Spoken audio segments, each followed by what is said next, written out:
How's it going, Yankee fans? Welcome back to Fireside Yankees with your boys, Alex and Ryan. So yesterday, we won a baseball game. Hip, hip, hooray. Yankees won a baseball game. Does it matter? No. But we did learn a couple things, notably about the polarizing season of Luis Severino. Now, Severino has put together two good performances. And yesterday, Ryan just said to me right before this podcast started, the pitch data looks really encouraging. So the fact that Sevy's kind of finding his shape again, finding his form, I think it's way too premature to make any, justifications about bringing him back just yet. But I want to lay the foundation. I want to set the table for if he finishes the season strong with a really good September, is there a conversation we have to have about a one-year deal, bringing him back and seeing if he can be a back end of the rotation? Maybe even like taking Domingo Germán's spot, essentially, because Germán will be likely gone after this year, and then Frankie Montas injured, maybe let him go. You bring back Sevy to be your fifth starter, something like that. Best case scenario, he's a lot better than that. He works his way up the rotation. But Ryan, what did you see in his pitch data yesterday that makes you encouraged? What makes you think, okay, maybe we're starting to see the old Sevy now, and if not for him coming back, at least we're really happy for him because he's a great dude, and we hate to see him struggle like this. Yeah, so in his recent outing against the Detroit Tigers, what we saw that was really encouraging was his induced vertical break is back, right? Now, it's still not to where it was, in his prime, but it's close to where it was last year. So in yesterday's start, 16.7 inches of induced vertical break. The issue in his previous starts was that his fastball shape, it was a dead zone fastball, right? And for those that are unaware as to what a dead zone fastball is, that's when the shape of a fastball in terms of induced vertical break is in between like 15 or 14 inches. It's similar to the horizontal movement on a pitch, so it gives it that flat look that hitters can identify really well. And if you aren't familiar with what induced vertical break is, that's just vertical movement without gravity. More means more ride, so you think like Garrett Cole, Nestor Cortez, those type of fastballs have a lot of induced vertical break. And then you think like sinkers, they don't have a lot of induced vertical break. So think like Clay Holmes, Jonathan Loáisiga, those type of pitches are going to have lower induced vertical break, but that's typically a good thing. You want drop on those pitches. But for a four-seam fastball, you want ride, right? You want that pitch to work up in the strike zone. That's where Luis Severino's traditionally had the most success with his four-seam fastball. That's where he's been getting hit a lot this year, and it's really encouraging. Even on the slider, like we're seeing close to 10 inches of glove side sweep. The cutter looks pretty good. Everything as a whole, it looks good, right? And, end of the day, as you mentioned, right, like, is it enough for you to warrant giving him a one-year contract? I'm not sure. I would say no still. I'd still lean on that side of, he's a guy who has a lot of injury issues. He's a guy who, is really, he's had two good starts, but can he lose it just as quickly as he found it? To start the year, he looked really good, and then he just kind of lost it, right? So is that something that could happen to him again? There are a lot of risks in re-signing Luis Severino that I understand, and quite frankly, if I'm the Yankees, I wouldn't take those risks, especially knowing Carlos Rodon. He's going to be coming back from a season this year where he's probably not going to finish with more than like 60 innings pitched, if he even gets to that point. Cortez is going to be coming back from, season-ending shoulder issues. Garrett Cole's your workhorse, but, like Clark Schmidt, you're probably going to have to shut him down at some point. He hasn't pitched over 100 innings in his professional career until this year. You're still building him up as a starter. And then, as you mentioned, like Domingo Germán, we don't really know what his future looks like. And to clarify, I think his priority should lie on him getting better. I pray for him and his family that, that situation improves. But baseball should not be his priority, nor should the Yankees make baseball his priority right now. In terms of their rotation depth, it's not bad if the guys at the minor league level progress. Like if Brito continues to kind of make some strides, if Vasquez continues to pitch a little bit better, if, Thorpe continues the meteoric rise he's had. I know Chase Hampton just got shut down for the year, not because of injury, but because he hit an innings limit as well. He only pitched like 56 innings at his career best in college, and this year he's at 106.2 innings pitched, so they want to be careful with him. I would definitely say he's not a 2024 guy, so not that your options are limited. I'd argue the opposite. You have Clayton Beeter, you have Will Warren, but you have enough depth, I think, to fill out that fifth spot without spending the money on Severino, and you don't know what that market looks like, right? If he does pitch really well to end the season, it's going to boost his value, and teams are going to want to take that flyer, and understandably so, right? Like, I understand why a team would want to take that flyer. But I think Severino still has a lot he has to prove. This is still an encouraging start, and I think that's kind of what we're trying to get across here, and what I'm trying to get across here. Just because you're not sure about re-signing, or just because you're still against re-signing him, which I am, doesn't mean that that wasn't an encouraging start, or doesn't mean that that wasn't a step forward for him.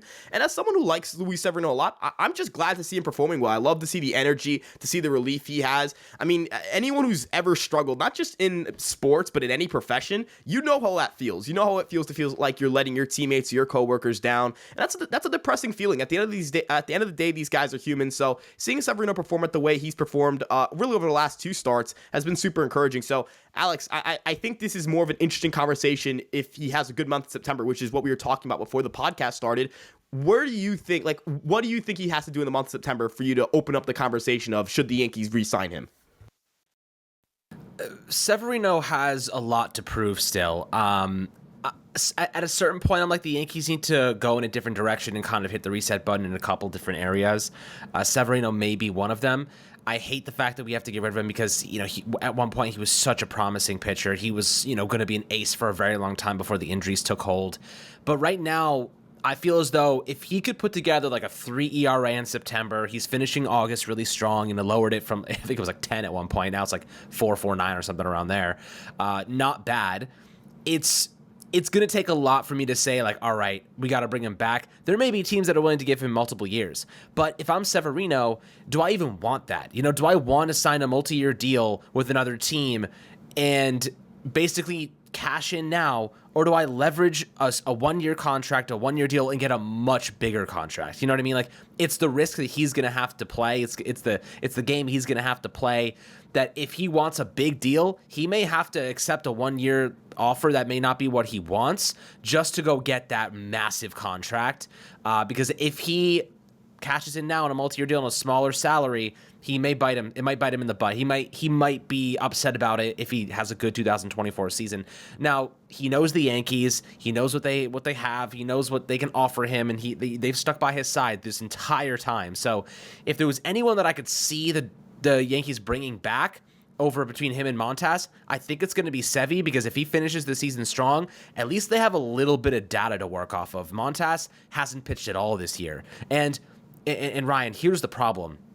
Is Drew Thorpe going to be ready? Is Richard Fitz going to be ready? Is Chase Hampton, Clayton Beater, or any of these guys, can they really depend on them to be ready in 2024 at the MLB level? Because otherwise, you're going to have to replace 3 starting pitchers. You're going to have to replace Montas, Severino, and Domingo Germán. I mean, they're trying to kind of transition Michael King into a starting role. I don't see that as a long-term solution. I think he ends up back in the bullpen, personally. But then you have Clark Schmidt, who, as you said, innings limit. Like, they're trying to expand that. They've had injuries with Rodon. They've had injuries with other guys, notably Nestor Cortez. What do you do here? Like, if you have to replace 3 starters, you're hoping to God that Drew Thorpe, who looks phenomenal, takes that big step forward. But in my opinion, they may have no choice but to go and bring back a guy like Severino, a guy like Montas. If you had to pick, which one are you bringing back, Sevy or Montas? I'm going Sevy because at least he's pitching. He's getting a little bit better, but at least he's on the freaking mound. At least he's not sitting there rehabbing. We just don't know what we're going to get from him next year. You know what I mean? Yeah, I mean, from a floor standpoint, I do kind of get what you're getting at here with Severino versus Montas. I'd still lean Montas, and it's partially because we don't know what he is, right? Like, I'm at the point with Severino where, like, yes, his induced vertical break is better than where it was to start the year, but it's not where it was when he was at his best, right? Like, it's closer to where it was last year, and he still has injury issues. Like, this is Montas's first real time being hurt. Severino, I mean, he had Tommy John surgery. He had a groin injury that knocked him out for even longer. He has multiple shoulder injuries. He had a shoulder injury that kept him out to start this year. It feels like there's a bigger wear and tear on Severino's arm than on Montas's arm. And you are right. There are more innings this year that Severino's going to have under his belt that you can build off of next year. But from 2022 to 2023, he didn't build up on his innings workload. He's on pace to kind of be around where he was last year, which isn't encouraging. Montas, you would have to build him up. And my advice for the Yankees would be, if you're going to bring back someone who has injury issues, you're going to have to get a starter who's extremely established. Like, we're talking last year or this year can throw, or I guess next year really, can give you 170 to 180 innings. Or what you do is you have all your minor league depth and those guys supplement your major league guys.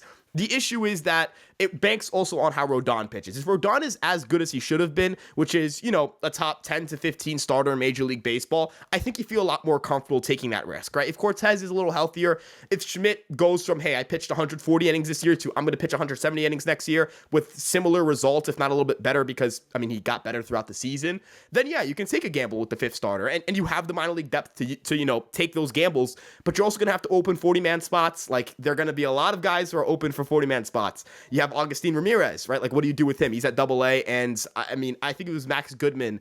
He released an article today that was detailing a lot of the things Ramirez does well. You guys totally check it out. He's, first off, Max is a great rider, and number two, Ramirez is a great prospect, but you're going to have to roster him, right? Like, someone will pick him up in the Rule 5 draft if you don't. So you have to have open 40-man spots. Jason Dominguez is 40-man eligible. So number one, that helps him for his 2024 case, but number two, obviously you have to roster him. Someone will 100% pick up Jason Dominguez in the Rule 5 draft. You have Ben Rice is going to be Rule 5 eligible next year. So, that's another guy where, like, at least by next offseason, he has to be on the 40-man roster. They have a lot of guys they have to put on that 40-man, right? So even Thorpe, right? Like, if they want Thorpe to pitch next year, he'll have to be on the 40-man. Will Warren, if they want him or Beater to pitch next year, they have to be on the 40-man. So you have to manage your 40-man roster spots well, and I think that's going to play a role in how many pitchers they acquire this offseason.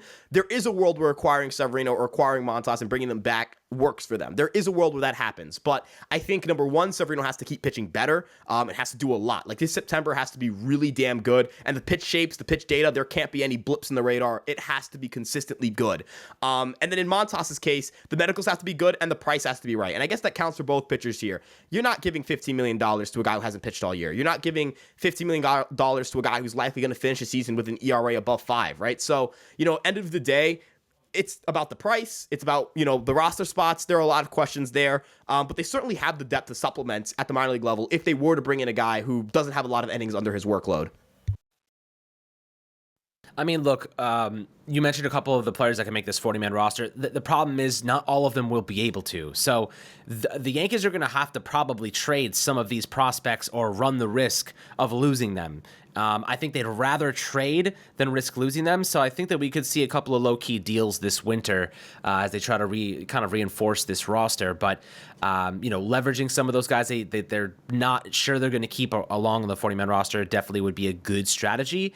But, there are some really good players there. There are some guys that could be really solid MLB contributors. Again, you kind of mentioned it earlier, like, we just don't know in the farm system. It's hard to say if anyone's going to be good or not, but you won't know unless you give them an opportunity to try. So that's why I'm like, this next month, September, the guy that needs to get called up? Austin freaking Wells, because they don't know what Austin Wells is. He's apparently not going to be a catcher. Like, I don't think they're very confident in him as a catcher personally. I think they're looking at Augustin Ramirez, like you mentioned before, as a guy that, like, okay, this could be our future catcher here. I don't think they see Wells in that facet. Maybe they want him to play a little bit of first base. That could be a good opportunity for him. He's never played the position before, but, see if he can hold his own there. Use September as a month where you can get these guys some action, see what they can do, see if there's value there. And then maybe you have Austin Wells just play first base all of next year in the minor league system, given he's on the 40-man roster or not. If he survives getting through that, you give him a whole year at first base, and then maybe you call him up to replace Rizzo. Maybe there's an opportunity there. I don't know. It's easier said than done to replace Rizzo, but he's getting older, and maybe Wells can offer a similar kind of value base, and in terms of his lefty bat, Yankee Stadium, they can replicate some of those statistics. It's an opportunity, an option. Don't know if that's of interest to them, but you might as well start getting creative with some of these guys because you just don't know. Austin Wells is 24 years old. He's been in the minor leagues for a very long time. I think it's time to actually give him a chance to prove his worth and see what he can do at the major league level. But as for Severino, this next month is going to be very important for his future. If it's going to be with another club or the Yankees want to bring him back on a short-term deal to see if he can leverage that into a much larger contract. But, we all love Sevy. We all wanted him to pan out. I'm really happy to see he's put together 2 good performances. Things are starting to look a little bit better. It seems like a lot of confidence-based variables that were impacting him negatively, and I feel as though he's starting to get that confidence back. He's starting to throw those pitches with a little bit more gusto, and that's really what I like to see from him over the next couple of weeks here as we close out the regular season. But guys, always happy to hear your perspectives below in the YouTube comment section. Make sure to like and subscribe, and we'll catch you guys on the next one.